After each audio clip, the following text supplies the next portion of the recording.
Okay, so I know it's windy, but at least it's dry, so I'm grateful for that. And even outside, we still have the back row totally filled, so I feel very much at home. Thank you. One of the privileges of being able to be involved with young adult ministry, as I have for most of my years as priest, is you get to see a lot of the same faces cycling through, but they graduate. My hair gets whiter, but yours never does. But I now see like some formerly starving graduate students who live in the Gold Coast and are doing well for themselves.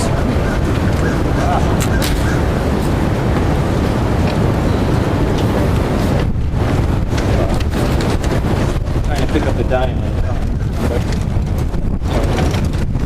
Okay, so tonight we're going to talk about, as I mentioned, the intersection of faith and science. I want to begin by inviting us all into a little bit of a meditation. I want you to think for a minute about your favorite sin. What's your favorite sin? Obviously by your favorite sin, I don't mean the one that you think is the best, but the one that is most familiar to you. It's your go-to sin. Had a rough day at the office, it's there waiting for you. Come on, you heard about the devil last week, so don't tell me you don't have it. Just think about what that sin is. And now if I were going to ask you, well, why? Why is that your favorite sin? I can tell you as a confessee, someone who goes to confession, as well as a confessor, usually we don't have a hard time naming our favorite sin. Maybe we don't want to bring it up or we're not comfortable about it, but we know what it is. But so often that's all we do is we just talk about it, we mention it. Maybe we bring it into confession, maybe we don't. You're familiar with St. Paul. He's got the famous line, why do I always do what I don't want to do? Always doing what I don't want to do. And I don't do what I know I should do. Well, I'd like to suggest that whether Paul knew it or not, that's exactly the sort of question that any self-respecting scientist would ask. What happens when you do science? I probably have people here who practice in science fields. You don't have to be a card-carrying scientist. Just to think critically about anything. We notice what's at the surface. You notice the sin. You notice that you do something that always hurts that certain person's feelings. You notice you always do that thing that leaves you feeling ashamed or embarrassed, or whatever it might be. We notice the results. But a lot of times we don't stop and say, well, where's that coming from? I didn't roll out of bed today saying, I want to commit my favorite sin. And when it happens, we hate ourselves for doing it. Why did I do it again? Oh my gosh. But it really isn't all that often that we stop and we go below that level of awareness and begin to say, well, why? I did that for a reason. And the reason isn't that I wanted to hurt the people that I love. The reason isn't that I wanted to wake up and take a walk of shame the next day. The reason I did that isn't because whatever. Why do we do those things? Well, that's exactly the kind of question that anyone who explores the world around them would ask. And for some reason, when we talk about faith and the spiritual life, I find a lot of times we don't ask those kinds of questions. So tonight, we're going to talk about the kind of blending of faith and reason. The hope that I have for it is that we all might come away with maybe a renewed encouragement or enthusiasm for saying, I can go at my faith the way I go at other things. We took a survey of everyone in this crowd. You'd all have very interesting, different fields that you're pursuing. Medical field, law field, advertising, business, all kinds of things. And think of how hard you work at learning the foundations, trying to understand what motivates the decisions that people make in that field, seeking out mentors, not being satisfied with kind of surface level information. And my one beef with Theology on Tap, this is a beef with myself, is that it just kind of reinforces in some ways something that the Catholic Church often does, which says our faith is a spectator sport. We go, we hear talks, we read videos, we ooh and ah over this or that Hollywood priest, or not. But we don't necessarily say, what am I going to do with this? If I walk away from a good talk, or I watch an amazing video, or I read the latest book on spirituality, if it doesn't somehow transform something in our own hearts, then a week later we can say, all right, this looks different because of what I thought about a week ago, then it is just a spectator sport. So my hope is that all of us tonight might just walk away with a little bit of something to say, all right, I've got something, and I want my Tuesday to look different because of something that I thought about on Sunday night. So everybody has a handout. If you came in late, they're probably in the back there. Try to hold on tight because they're going to be flying easily. But if you look on the back, well, what's the front? The front is a story of cartoons and things, so go on the back where the words are. I want to draw your attention to two lines from, I hope you've read it or you've looked at it, the new encyclical by Pope Francis, Laudato Si'. And it's an amazing encyclical. It covers all kinds of territory. Do you have one? Okay. Who has the stack of flyers? Please. I'm sorry, I just asked the voluntary for sure. And if you don't have one, please don't be shy. You'll miss a picture of Mickey Mouse. So if anyone else doesn't, please just raise your hand. So on the bottom of that sheet, two quotes by Pope Francis. As I said, there's a lot of ground that gets covered in that encyclical, but he's got two areas in particular where he talks about faith and science. And I want us, they're kind of lengthy, I know, but I gave you the wording there. Let's look at the first one. Our capacity to reason, to develop arguments, to be inventive, to interpret reality, and to create art, along with other not yet discovered capacities. All these things we do with our minds are signs of a uniqueness which transcends the spheres of physics and biology. The sheer novelty involved in the emergence of a personal being in the material universe presupposes a direct action of God and a particular call to life and to relationship on the part of a thou who addresses himself to another thou. That's a pretty dense statement. A lot of times Pope Francis, I think, doesn't get credit for being the very deep thinker that he is. You say, oh, you know, he just goes around and hugs squirrels and things. There's nothing wrong with hugging squirrels. Squirrels are people too. But he's a very deep thinker as well as somebody who does challenge us to care about the world, to care about especially the people around us, as well as the environment. Our environment will be friendly tonight. But in that line, in that quote, what he's basically saying, and here's where I want him to challenge us, but I also want us to challenge him. Because what he's basically saying is the way a lot of times reason, or we boil it down to science, gets talked about in the context of faith and reason. And that's that somehow the way we use science, for example, is kind of in a very reductive way. And it's used in a way that doesn't honor the mystery of what it means to encounter the other, whether it's another person or whether it's God. So again, if you just look at the language, the sheer novelty involved in the emergence of a personal being within a material universe, this personal being that I can encounter, who wants to encounter me, presupposes a direct action of God and a particular call to life and relationship. He says that transcends the spheres of physics and biology. So physics and biology is nice, but somehow it doesn't invite us into that deeper relationship. But wait, it gets better or worse. A few paragraphs on, he now talks explicitly about science. He says, it can be said that many problems of today's world stem from the tendency, at times unconscious, to make the method and aims of science and technology an epistemological paradigm which shapes the lives of individuals and the workings of society. The effects of imposing this model on reality as a whole, human and social, are just one sign of a reductionism which affects every aspect of human and social life. Okay, I realize that's not pizza and beer stuff, but to go back and sit with it, maybe look up that particular paragraph. But the line in particular that I draw our attention to is that expression, an epistemological paradigm. It simply means it's a way of looking at the world that science adopts.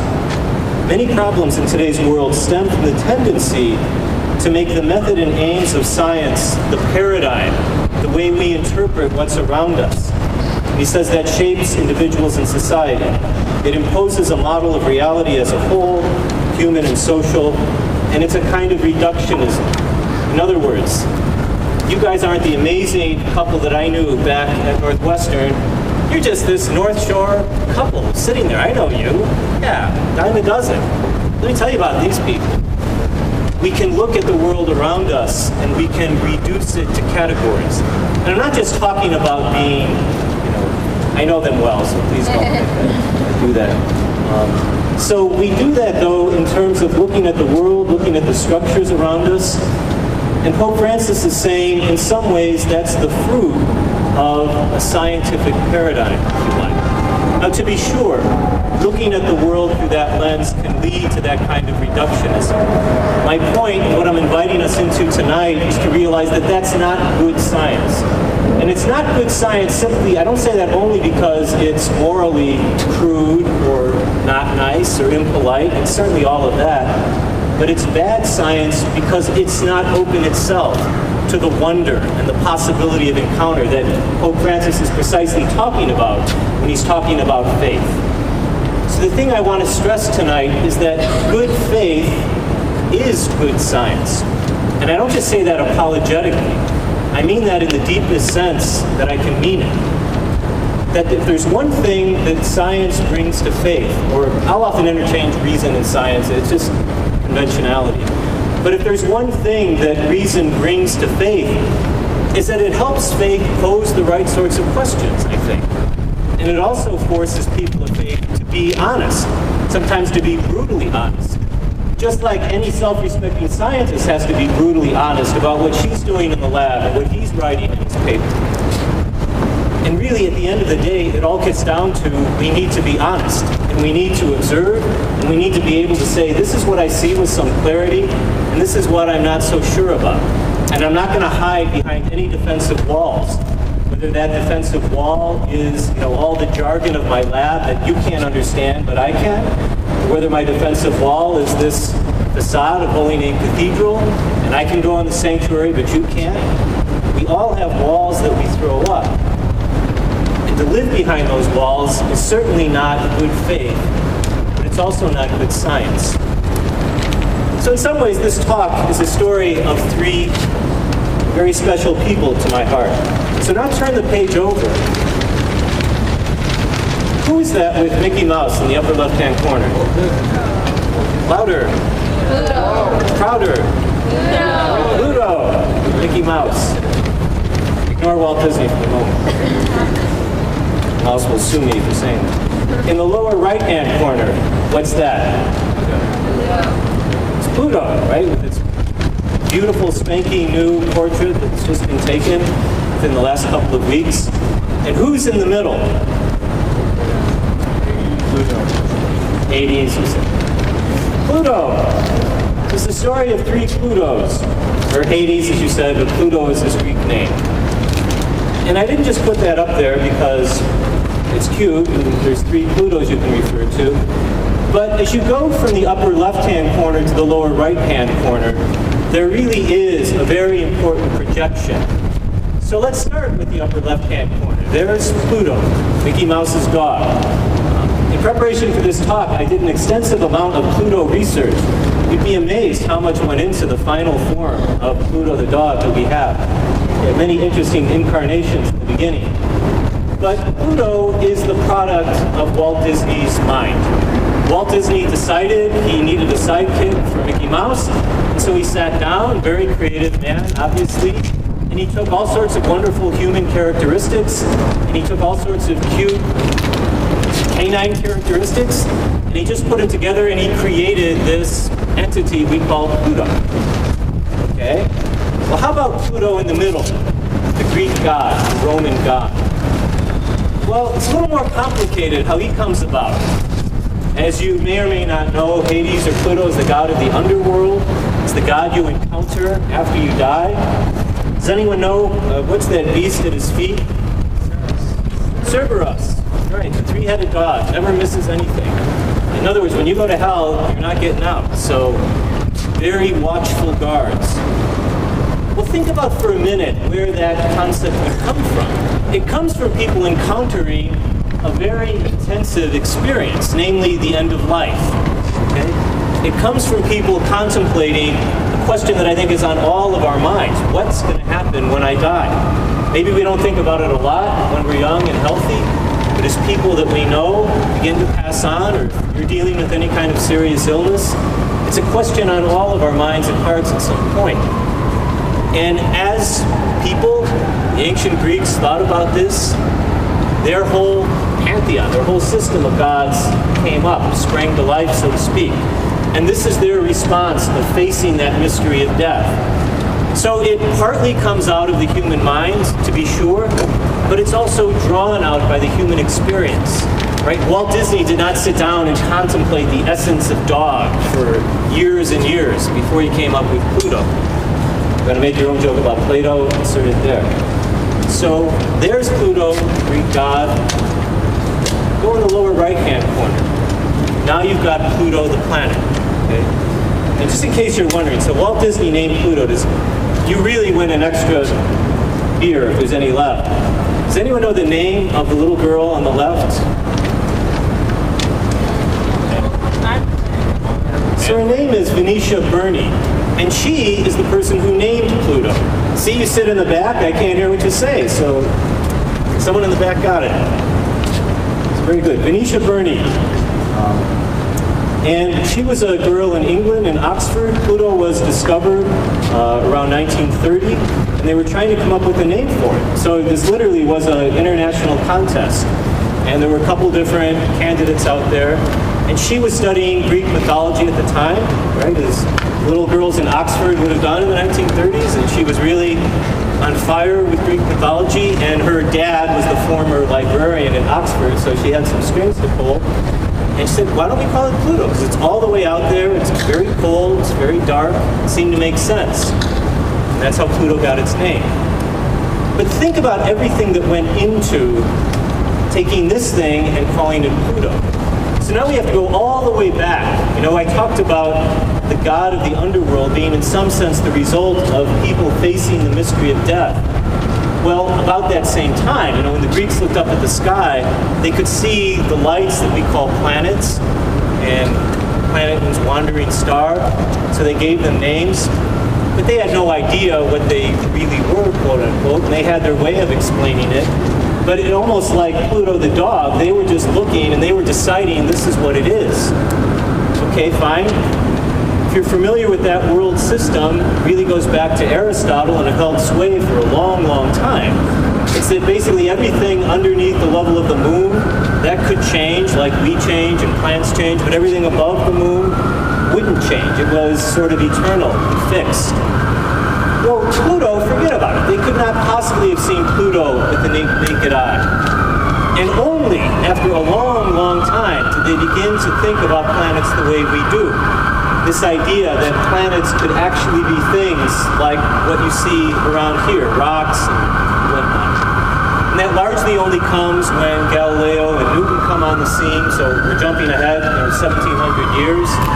But this idea, this change in worldview, if you like, it says what's going on in the heavens maybe is a lot like what goes on here. And that's the shift that comes. Well, once that happens, now you're off to the races, okay? Now get ready to channel your inner fifth grader, because I'm going to say Uranus a whole bunch of times.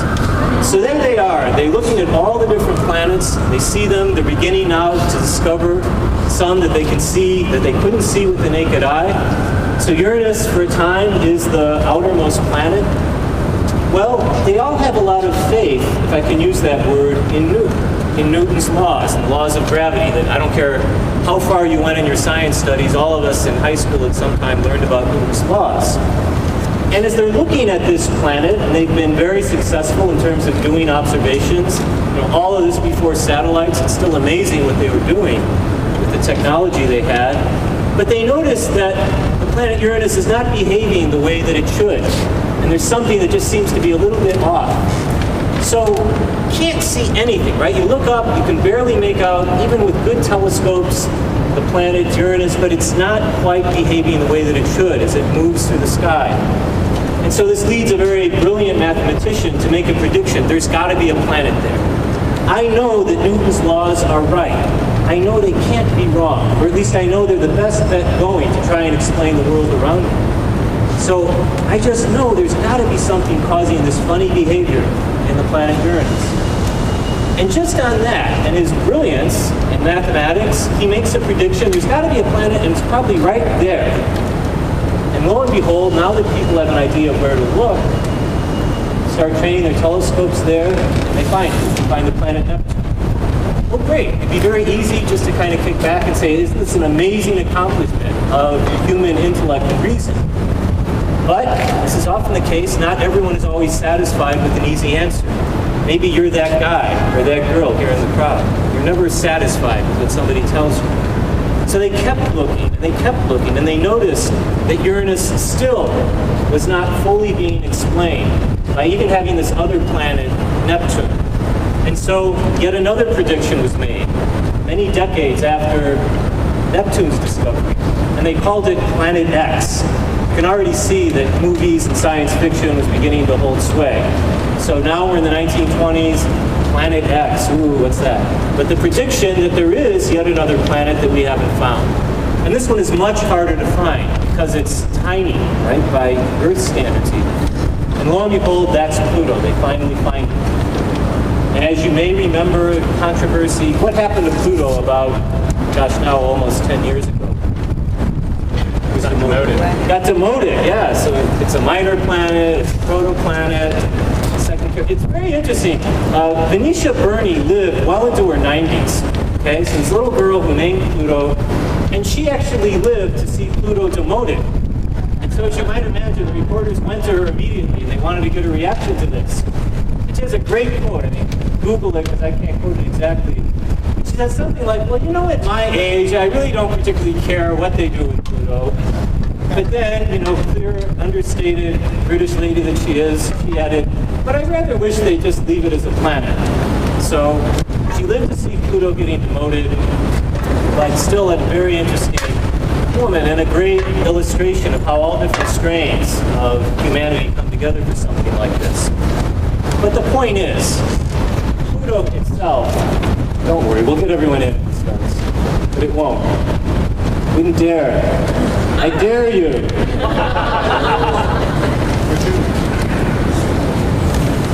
I lost on that one a long time ago. So, 3 stories of Pluto.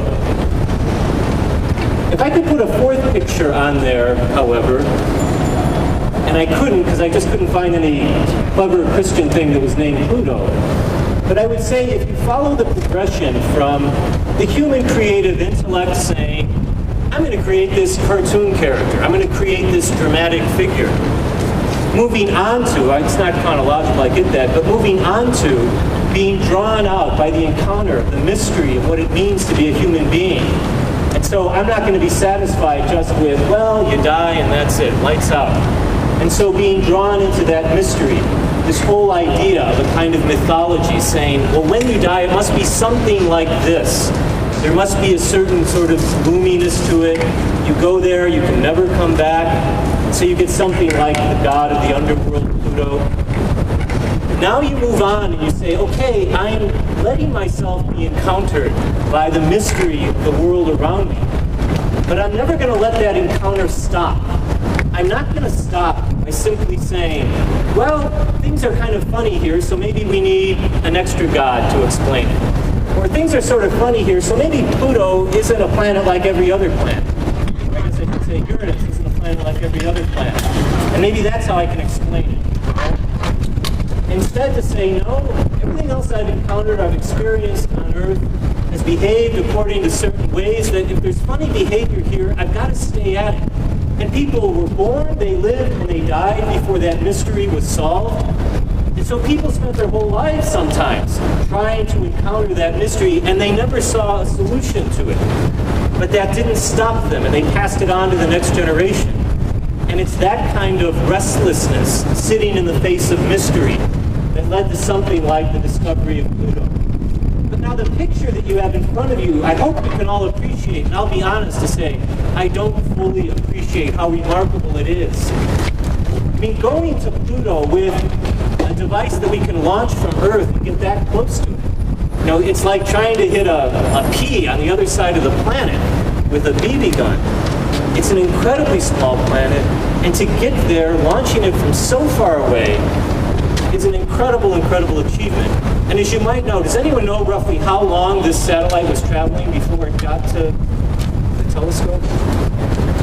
Yeah, it's about a decade, okay? This was somebody's whole career.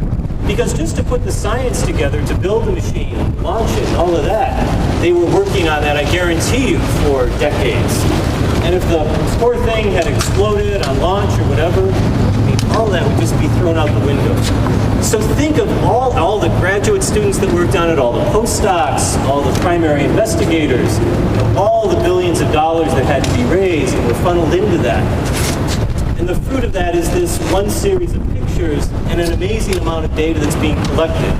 But my point is that's a further projection down that trajectory that says, how do I allow my mind and my reason to encounter the mystery that's around me? So I said if we could take that one step further, it would come right into the heart of where we are right now. Because that's good science, and it's also good faith. I say it's good science because there are plenty of people who look at this and they're still not satisfied. But they're not satisfied not because they're necessarily people of deep faith in the traditional sense of the word. They're not satisfied necessarily because they look at this and it may or may not agree with scripture that they read. They're not satisfied because they still feel they're being drawn in. There's got to be more here that I can sort out and figure out. Well, what if a person of faith also is at that lower end of the corner? Okay, you've got over the hurdle of whether or not God exists. But what does it mean to say that God does exist? And you don't just generically say God exists, just like there's no generic scientist, right? That's why whenever you read things like, well, science this and science that, there's no generic scientist, there's no generic thing called science. There's just ways of looking at the world critically, hopefully with great curiosity. And so as you look at the world through a scientific eye, if I can put it that way, you're constantly going to be drawn in saying, what are the assumptions that I've made? What are the initial conditions that I'm starting with? What are the conditions that I'm making these observations under? For anyone here who does practice science, is this a controlled experiment? What are my initial conditions? What are my boundary values? All the sorts of questions. The legal profession would have its own words for that, the medical field. For some reason, I can only think of doctors and lawyers. If you know any other professions, please help me out. Teachers. Librarians. Engineers. One more. Artists. Thank you. So great examples of saying, how do I start? How do I advance if I want to go a few steps further? And how do I check myself? How do I know whether or not that next step that I took is really a legitimate one? That's the kind of step that I don't know that that's always the sort of work that people of faith do. And I'll point the finger at myself, but maybe you can point it at someone you know as well. And a lot of times when we talk about faith, we tend to talk about it in a fairly abstract or self-obvious way. And we make all sorts of conclusions. Oh, why is God doing this? Or I don't believe God exists. Or God is a fairy tale. Or I gave up on that religion thing a long time ago. But we would never let ourselves talk about our professions in that way. Okay? No artist, who never bothered to master the basic skills and learn about all the media that she employs or whatever, would just try something, have it be miserable, and say, well, art obviously doesn't exist. I can't do this thing. Or, maybe you played doctor when you were 5 years old, and now you're a teacher, and you try to do open heart surgery, and you kill someone. You would never say, well, clearly, medicine is foolish. It's an opiate of the people. But we allow ourselves to make these kinds of very unsubstantiated claims about faith and religion. And I'm not bringing that up just to, wag a finger as the grumpy old priest, but rather just to say if there's something that science can really bring to faith, it's an awful lot of history and experience about how to pose questions, about how to raise critical objections, about how to be brutally honest and say, yeah, okay, I do know this, and that was not a fair assumption. Or this is what I know, and I can take this step, and even if I don't like it, if I'm going to be honest, I've got to take it. those kinds of things. Okay. So even though we've been rained on, we're going to take a break now, and then we'll flip the page over. I hope they didn't take away the good stuff, but I think they just took away the chairs. So go on over, get a drink if you need one. Bathrooms are where? Through the door? Okay. And when do we gather? 10 minutes, okay. It's all well and good to talk about Mickey Mouse and whatnot, but at the end of the day, when people struggle with faith, if they do, it's almost always some variation of the problem of evil. You know, it's some struggle with, if there is this loving God, and if this God is, you know, all the alls, all powerful, all knowing, all good, then how can these horrible things happen? And no, we're not going to leave tonight and have that one completely solved. But I would say that what reason adds to faith is to say, well, hold on a minute, pal. I mean, how are you asking the question? What are your own underlying assumptions when you pose it that way? And is it in fact, you know, I can only speak, I'm not even speaking on behalf of Christianity, but I can only speak through that tradition. So right there is what a good scientist would say. Don't just tell me about, quote, religion, quote, God. You know, there are very specific ways of thinking and talking about that God. So if we're gathered here and speaking as Christians, or even if you're not Christian, but that's the context in which we're talking tonight, well, we've said something very explicit about who God is. And my hope would be that none of us tonight would walk away and ever again, for the rest of our lives, just say God. You know? Our God, as Christians, is a Trinity, Father, Son, and Spirit. We all know that, but if you're like me, plenty of times you still just say, God. Does God exist? Is there a God? Oh, God did that. But that's really cutting the legs out from under what is already an extraordinary richness that Christians would lay out as a beginning assumption for what they mean when they talk about God. So just knowing what it is when we say, well, if this is happening for me, that's a deal breaker, then I don't think there could possibly be a God. You know, that forces you to step back and say, well, what are your underlying assumptions? We'll get to those in a minute. But about, well, now almost 20 years ago, John Paul II, now St. John Paul II, had his great encyclical on faith and reason, Fides et Ratio. Go up online, it's there, freely able to download. And in that document, so it's looking at philosophy and faith, or faith and reason, as the title suggests, very interestingly, to me at least, you know, it's a long document, it's very, you know, technical in some ways, but at the very end of the encyclical, he just kind of drops out there as a, oh yeah, by the way, he names Mary as being the great example of a Catholic philosophy. And the reason he says that is he draws on 3 experiences in her life, and those are the 3 things that I have there under the picture. 2 of them come from the Annunciation. The top left picture by an African-American 19th century painter, Henry Ossawa Tanner. That's a depiction of the Annunciation. If you've never seen it before, it's one of my favorites. It's truly beautiful. It's Mary sitting there, and there's no extraordinary angel with wings. The angel Gabriel is just represented by this kind of ethereal light. And, you know, my crummy little Xerox thing, you can't appreciate it, but pull it up on your screen. Figure out where the real thing is and take a tour. I'm not sure where it's hanging. But the expression in Mary's face is truly extraordinary. But John Paul II said, look, if you look at how Mary encountered God breaking into her world, there's sort of 3 fundamental movements that are part of Catholic reason. So just for a moment, let's say we're not arguing with that atheist trying to prove that there's a God. But we're just saying, you know, I'll assume most of us here are on friendly territory and say, okay, I'll grant you that God exists. Well, John Paul II is saying, if you're starting from that point, there are 3 ways that reason needs to be exercised.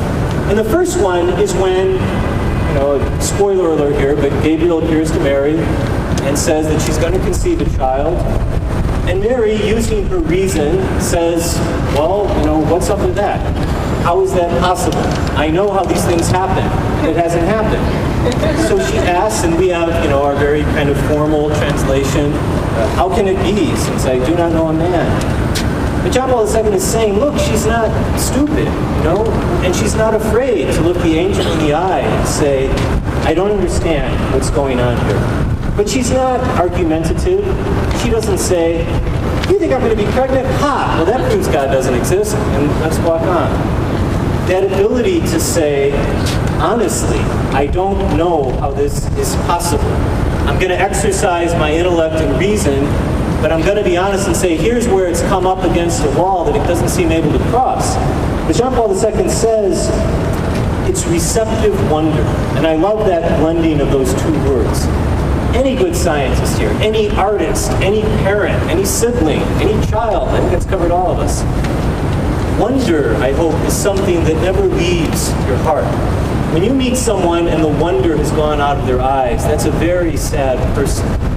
And wonder doesn't have to mean, naive childishness, but it's just that ability to constantly become, entranced with mystery and uncertainty. And that does happen in relationships, and it does happen in contemplating the world and art, and poetry, and all the rest of it, just the seemingly mundane things of the world. But it's not simply seeing wonder, but it's being receptive. Not saying, I don't understand that, so I've got to go in another direction. Let's be honest, we can be held in wonder by things that are fearful to us as well. We can be held in wonder by things even that aren't necessarily good or beautiful. But that ability to receive, and that's what Mary does, John Paul II is saying. She has wonder, she has a limitation on her intellect, but she's still willing to receive. We'll see where this goes, she's basically saying. Second thing, right there in the feast, or in the encounter of the Annunciation, she says the line, I am the servant, or we usually translate that, handmaid of the Lord. So if you remember, she says, how can this be? I have not known a man. And then the angel says, well, Mary, pull up a chair. I'll tell you how this can happen. The Holy Spirit will come upon you, and you will conceive a child. Well, would that satisfy you? Satisfies me. So there she is. She's given this answer that couldn't possibly intellectually explain everything to her. The Holy Spirit, well, whoever that is, will come upon her and foreshadow her, whatever that means exactly. So she's getting some answer. Her intellect is being engaged. Notice the deep respect that Gabriel has for her. He doesn't just say, hey, who are you to ask me questions? Check with me in 9 months and we'll see if I'm right. That's not what he says. Yet he doesn't give her an answer that biologically is necessarily going to make a lot of sense, but he engages her. And so what John Paul is saying here is that if you are a person of Christian faith, then your reason should always be willing to be at the service of theology, theologos, God talk, talking about God. So it doesn't mean, as is often said by critics, well, if you're a believer, that means, you just turn your mind off, drop it off at the door, and become a sort of thoughtless automaton. It's not what it means at all. But it does mean, to the sense that you believe, this is what God is saying to me. I want to use my intellect to engage with that, rather than start off with a basic assumption of suspicion. Well, I don't know about this one. God's trying to pull a fast one out. Or someone in the name of a God who doesn't exist is trying to pull a fast one out. And all sorts of horrible things are done in the name of religion. We know that. But that still doesn't mean that God is incapable of encountering us every single day. So John Paul is just saying, use your reason, but use it in a way that's engaging what God is saying to you. Now, it's fair if you say, well, how do I know what God is saying to me? Well, that's coming. The third thing about Mary that John Paul II highlighted in this encyclical, Fides et Ratio, Faith and Reason, is what happens if you remember the scene, let's go on about 12 years, and there's Jesus, they bring him to the temple, and they leave. Remember that scene? He's left in the temple, 12 years old. Any parents of 12-year-olds here, they're at that age, that's what they do. So he's there in the temple, Mary and Joseph leave without him, they realize that he's gone, they come back, and Jesus just kind of says, it can almost sound a little dismissing, hey, didn't you know we had to be here? He didn't call her Mary, but Mom or whatever. Didn't you know this is what I needed to do? And then St. Luke, all these come from Luke, by the way, right? Tells you his kind of piercing insight. And then Luke says Mary held these things in her heart. Okay? Maybe she told off Jesus. We don't know. We don't exactly know what happened. Was Jesus ever spanked? I don't know. He's like us in all things but sin. Okay? Every time you were spanked, were you a sinner? I don't know. I was always unjustly spanked, so I don't know about you. No, never. But some people are, right? Let's leave all that aside. The point is, Jesus there is giving Mary an answer which, again, does not fully solve or satisfy her intellect. She wants to know, why are you here? Why did you do this to us? The why question, the intellect question. Jesus gives her an answer that really isn't satisfying that particular question. And so she holds it in her heart. She ponders it. We sometimes translate that word.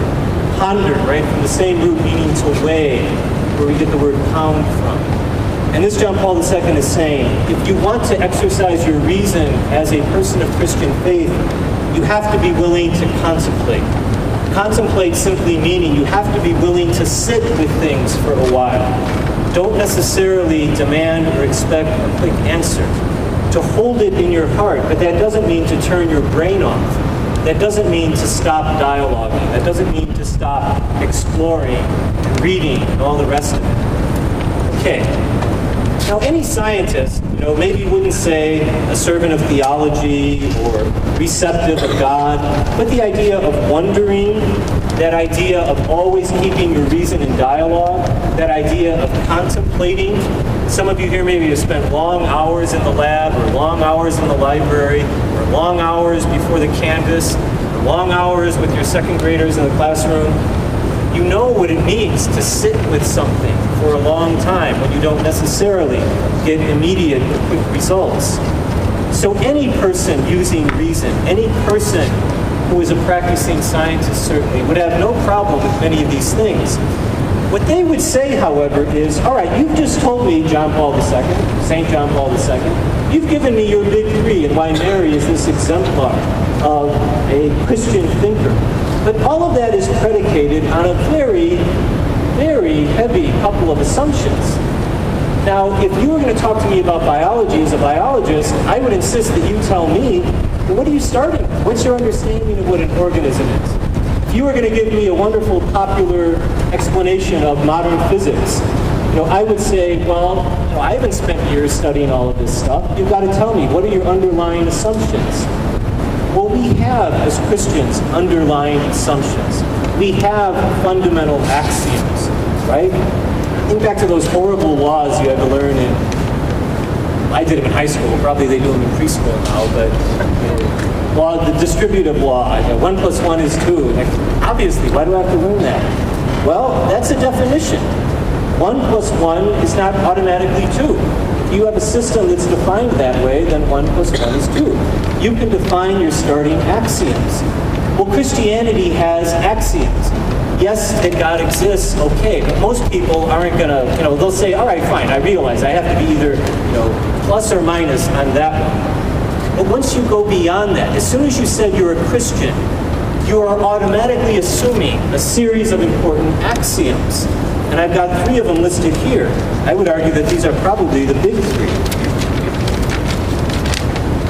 It's Big Bang Theory, my favorite team there. So, how about this one? God is love. I'm always happy to be proved wrong on this, but to the best of my knowledge, Christianity, is the only major world religion that says God is love. Not that God is loving, or God is lovable, or God is worthy to be loved, but God is love. Now that's so simple. You could embroider that on a pincushion and give it to your grandmother. But what does it actually mean? You could spend the rest of your life trying to think of everything you know about love. Think of everything you don't know about love. How complex is the statement, God is love? And yet we have it. We have it as an axiom. No one ever reasoned their way to that truth. It comes out of the first letter of John. Another one, God is a trinity of 3 divine persons. Nobody's ever reasoned their way to that. When I was in, graduate students love to waste their time arguing, right? For any of you who've been through it, they don't do it like the TV show. It's much less exciting. So I had a friend who was in philosophy, and he claimed that Hegel reasoned his way to the Trinity. But I could never understand Hegel, and he never convinced me. So if you've figured out a way to reason to the Trinity, come and see me. But I don't know that anyone ever has. It's given to us as a revealed truth. And even then, it's not as if Jesus ever said, well, let me tell you about the Trinity. But he talks about his Father, they talk about the Spirit, and over time, that basic understanding gets unfolded. But that's a fundamental axiom. As soon as you say you're a Christian, you haven't just said, I generically believe in God. You've said, I believe in a God who is in this very difficult way, just like Mary trying to get her mind around what it means to be impregnated by the Spirit, but Father, Son, and Spirit. And the third thing, that we are made in the image and likeness of this Trinitarian God. That's revelation. I don't know anyone who's ever reasoned their way to that. When they came up with Pluto, what they did is said, God is made in our image. What they said is, I'm going to project who I am on the world that I see.